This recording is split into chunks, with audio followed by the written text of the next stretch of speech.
We are having Kadirvel from Coimbatore Institute of Technology as a technical champion. Kadirvel இன்னைக்கு சூப்பரான question பண்ணிருக்காரு. என்ன question? So rigid vessel இருக்குது. Insulated rigid vessel அதான் இங்க பாக்குறீங்க. இன்சுலேட்டட் ரிஜிட் வெசலுக்குள்ள உள்ள என்ன இருக்கு? ஃபியூலும் ஏரும் கலந்த கலவை தான் இருக்கு. நம்ம என்ன பண்றோம்? சும்மா இருப்போமா? உள்ள ஃபியூல் ஏர் சேர்த்து நம்ம என்ன பண்ணோம்? லைட்டா பத்த வைக்கிறோம். பத்த வச்ச பிறகு என்ன நடக்குது அப்படின்னா இது பத்த வச்சா கண்டிப்பா ப்ரெஷர் வந்து அதிகமாகும், டெம்பரேச்சர் அதிகமாகும். எனர்ஜி என்ன ஆகும்னு கேட்டிருக்காங்க. அதுக்கு ஃபர்ஸ்ட் லா ஆஃப் தெர்மோடைனமிக்ஸ் போடுறோம். இன்சுலேட்டட் அப்படின்னா இவன் 0 ஆயிடுவான்,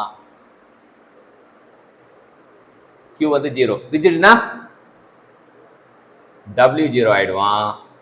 சேஞ்ச் இன் எனர்ஜி 0 ஆகிடும். அப்போ U2 மைனஸ் U1 வந்து 0, U2 equal to U1, U equal to constant. Energy வந்து கான்ஸ்டன்டா இருக்கும், ப்ரெஷர் இன்க்ரீஸ் ஆகும், டெம்பரேச்சர் எனர்ஜி வந்து கான்ஸ்டன்டா இருக்கும். சொல்லுங்க என்ன புரிஞ்சுது? இன்சுலேட்டட் ரிஜிட் வெசல் இருக்கு.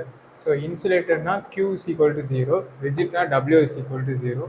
ஸோ அதுக்குள்ளே என்ன பண்ணுறாங்கன்னா ஃபியூல் ஏர் மிக்சர் இருக்குது, அதை வந்து நம்ம பற்ற வைக்கிறோம். ஸோ பற்ற வச்சா ப்ரெஷர் டெம்பரேச்சர் அப்போ எனர்ஜி என்ன ஆகுது அப்படின்னு தான் கொஸ்டின் கேட்டிருக்காங்க. ஸோ நம்ம ஃபர்ஸ்ட்லாம் வச்சு பார்க்கும்போது Q is equal to del U plus W. So கொஸ்டினை கொடுத்துட்டாங்க. இன்சுலேட்டர்னா Q is equal to 0, அதே மாதிரி ரிஜிட்னா W is equal to 0. So del U is equal to 0 இருந்துச்சு. So del U is equal to 0, U2 minus U1 is equal to 0. Therefore, U2 is equal to U1 and U is equal to constant. சூப்பரான ப்ராப்ளத்தை think பண்ணுறாங்க, மைண்டை stimulate பண்ண, activate பண்ணுற மாதிரி ஒரு ப்ராப்ளத்தை கொண்டு வந்த கதிர்வேலுக்கு தேங்க்யூ சொல்லுவோம். Thank you champion. புரியலன்னா கேளுங்க.